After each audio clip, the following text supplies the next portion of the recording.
The Super Bowl is now set. But apparently, the two teams that I picked to go to the Super Bowl, didn't make it. So, therefore, we got the Eagles and the Kansas City Chiefs, which I still believe is going to be a pretty good Super Bowl. But not the one that I prefer, but either way, it should be very entertaining.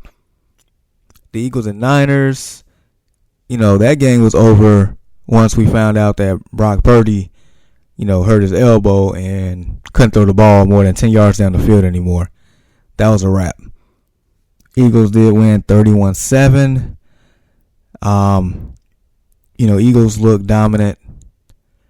49ers did have, slow starts and injuries left and right. And at that point, Eagles took full advantage, especially at the end of the first half. And then it was all she wrote after that. So, shout out to the Eagles for getting it done. Shout out for Jalen Hurts. Just the whole Jalen Hurts journey to how we even got here is pretty impressive for me. And maybe for other people too. So if you go back to college, Jalen Hurts went to the University of Alabama initially. I mean, that was the first time I really seen a black quarterback at Alabama starting like that, and was definitely different from the traditional quarterback. So that was a first for me. And so Jalen Hurts, was doing this thing, leads them to the title game. Didn't play too well, got benched for Tua. Tua, gets it done. I believe they played Georgia that year, if I'm not mistaken. I could be wrong, but anyway, Hurts got benched. Tua came in, saved the day. The rest was history. And then Jalen Hurts ended up transferring to Oklahoma, where at that point a lot of people was writing off Jalen Hurts. Hurts going to Oklahoma, do his thing too. He definitely did his thing. Put up some numbers. I'm pretty sure he was a Heisman candidate that year as well. And, kind of resurrected the perception around him a little bit. Then he gets drafted, to the Eagles in the second round. A couple seasons after Carson Wentz, it felt like a proven commodity, right? Carson Wentz, back in 17, 5 years ago, back in 17, was, doing his thing, was probably going to win the league MVP until he got hurt. And, of course, Nick Foles came in, continued the bright and hot success of the Eagles that season. Leads them to a Super Bowl and beats Tom Brady in a Super Bowl 5 years ago. And then, Carson Wentz ain't really been the same since. They draft Jalen Hurts, and then Carson Wentz, really falls off a cliff there in Philly. Jalen Hurts take over, and basically Jalen Hurts last season, still kind of raw, but leads them to the playoffs. He leads them to the playoffs. Team got bounced in the first round by the Buccaneers, if I'm not mistaken. But, Jalen Hurts, in my opinion, did well enough to where he, earned the starting job for this season. They go out and get A.J. Brown. The rest is history, and here we are. So Jalen Hurts definitely has had a journey. Hurts always plays with a chip on his shoulder, probably because of that journey. So now Hurts in his third season is going to his first Super Bowl. First time the Eagles been to the Super Bowl in 5 years, where they, beat Tom Brady and the New England Patriots. That was one of the best Super Bowls I've ever seen. So yeah, so definitely, shout out to Philly. They've been wire to wire like the best team in the NFC, record wise, statistic wise. Outside the the Niners with a few stats of their own, but like the Eagles have had the best record the whole time. So they took care of business, like I said, 31-7. And then you got the Chiefs and the Bengals, and boy, what a game, what a game, what a game. Whew. Even though the Chiefs did win this game at the end with a field goal, 23-20. But Man, it was definitely a back and forth bout, especially in the fourth quarter, just when you thought, Kansas City was going to win and Cincinnati does something, just when you thought Cincinnati had the chance. I mean, Kansas City does something, and of course, a couple penalties in between sprinkled in there. Definitely, just happened to be in the favor of the Chiefs. And, Chiefs got it done. So, you got Patrick Mahomes going to his third Super Bowl in the last 4 years. Mahomes, his career has just been, stellar. We do deem him the best quarterback in the NFL. And for what he has done this season, how can you deny that, right? We took away Tyreek Hill. He requested a trade after the Kansas City Chiefs could not come to terms and him to a contract extension. So they shipped him off to Miami. And a lot of people thought, including myself, I thought it would be a fall off. I did. Initially, I really did. I thought that without Tyreek Hill, the offense would slow down a bit. It'd be a lot of double team on Travis Kelce. Even though I still thought Kelce would get hits because of the volume, but it's like, do you really expect Juju Smith-Schuster, Marquez Valdez-Scantling, Kadarius Toney, rookie Sky Moore? Do you expect these guys to actually pick up the slack? McCall Hardman, pick up the slack and, fill the void of Tyreek Hill? No, didn't expect it. And to a certain degree, they really didn't. But I would say the biggest difference here is the running game and the running backs. Isaiah Pacheco, who wears number 10, who dons Tyreek Hill's old number, has been a sensational rookie. 7th round draft pick. Apparently, 7th round draft picks this year has been awesome. If you had to play in the 7th round this year, you probably smiling. It's crazy. But yeah, Pacheco has been awesome. Runs with a lot of aggressiveness and authority. High motor, hard to take down. Like the offense has, become a little bit more balanced. It's not necessarily all relied on Mahomes, throwing 350 to 400 yards a game. No. Can he still do it? Probably. He doesn't have to. When you got a running game like that, it keeps the defense honest. It does. So Isaiah Pacheco has been awesome. Jared McKinnon in the second half of this year has been stellar.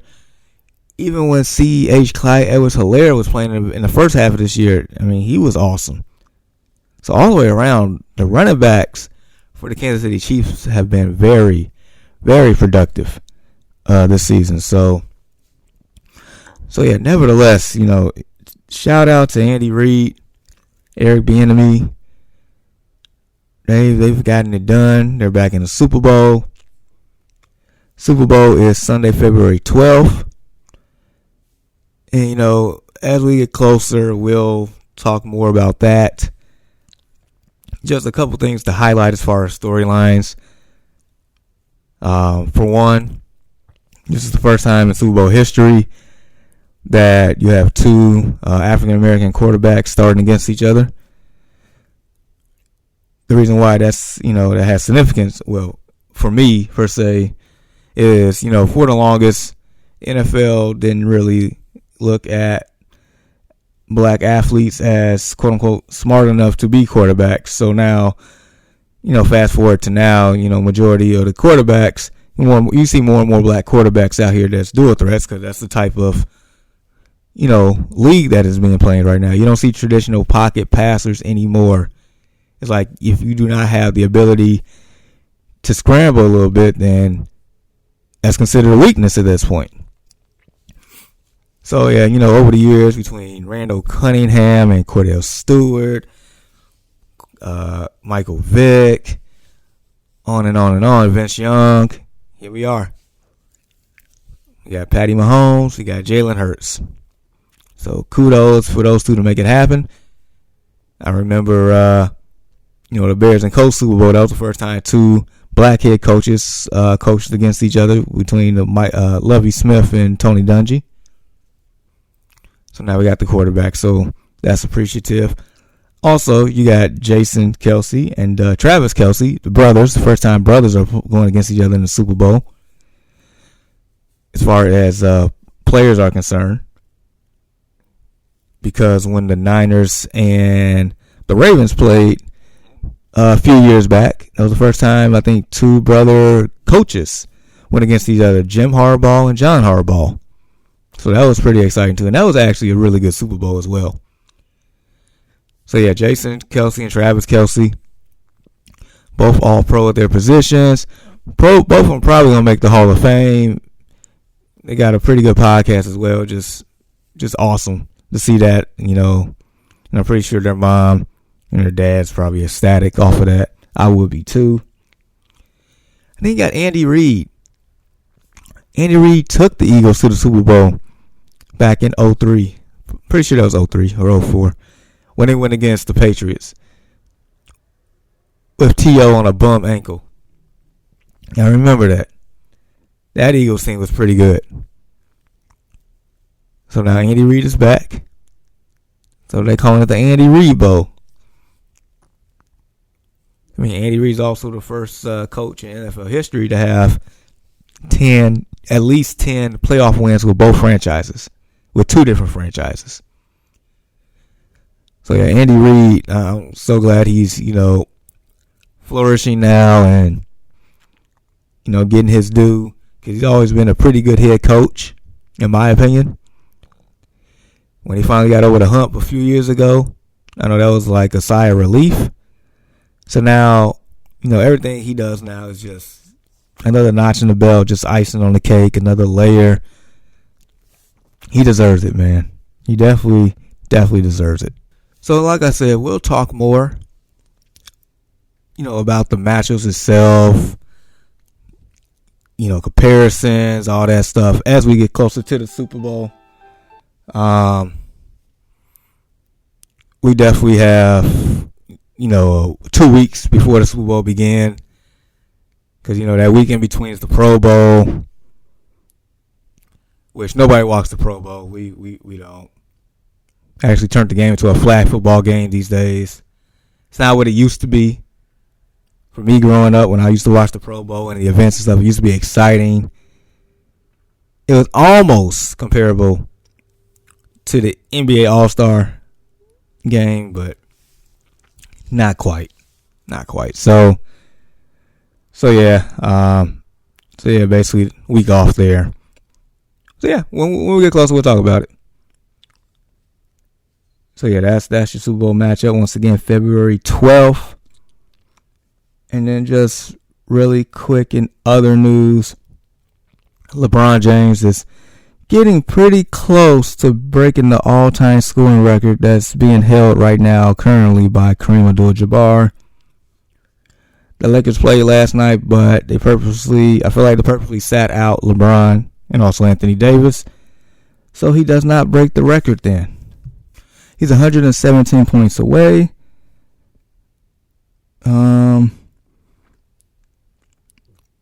Let's see. They got on the road against the Pacers, the Pelicans, home against the Lakers, home against the Bucks, on the road against the Warriors. So you would imagine probably within the next 4 games, he would get it done. And I'm sure they want to do it at home. If, I would imagine they would want to do it at home. So if LeBron plays, the Pacers, Pelicans, Thunder, he can probably get it done on the 9th, which is a Thursday, against the Bucks. Just so happened Kareem played for the Bucks and the Lakers. So I'm going to go on the limb and say that's the day that he breaks the record. February 9th, home game, TNT, against the Milwaukee Bucks, against Giannis and Drew Holiday and those guys. That's my predictor. Because at this point, that's the only thing the Lakers really got to look forward to. Is LeBron breaking the record, because they're going to honor him during the All-Star game. So there's expectations of him breaking this record prior to. Against the Bucks. Kareem's supposed to be at the game. It just makes the most sense right now. In my opinion, it does. Because outside of that, the Lakers are 5 games below 500. Last in the Pacific Division. They are also 13th in the Western Conference. 2.5 games out the last spot in the play-in tournament that is held by Utah right now. Even though Darvin Ham has definitely been a better head coach, in my opinion, than what Frank Vogel was doing, or whatever you want to call it, a sabotage. I don't know. But Darvin Ham has definitely been better and getting more out of players, and, has been better for Russell Westbrook. But nevertheless, they cannot compete. Right now, they play Denver in the playoff series. They'll get waxed. Same with Memphis. I think the Kings can get them. For sure, the Clippers can. And even with the way the Warriors playing, I still would take the Warriors. They have no answer for Luka. And when Zion gets back with the Pelicans, they're not beating them.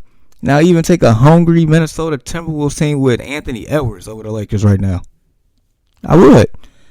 Now, Phoenix, that's a different story, even though they're 7th in the West. But it's just not enough cohesion, not enough consistency for this Lakers team. It's not. It's not. So the highlight of the season is about to happen in the next week or so. LeBron James breaks the scoring record. Big ceremony, celebration. Honor the man at the All-Star game. And then after that, after the All-Star game, everybody goes home about their daily lives. Yes, LeBron James will have the record, and rightfully so. But now what? As a Lakers organization, what do you do now? You got that out the way. You paying all this money to these 3 stars. You're not getting it done. You're not even in the play-in tournament right now. Something got to give. So we'll see how that unfolds. As today is the last day of February, so continue to rock. Today's the last day of January. I'm getting ahead of myself. I'm ready for the springtime and the warm weather, because I'm sick of waking up and it's 4 degrees outside right now. Yeah, it's pretty cold where I'm at. But anyway, continue to rock with your boy right here in the No Offense Radio, No Offense Network. Check me out on social media at JGoodWithSports. We're talking about Facebook, Instagram, TikTok, Twitter.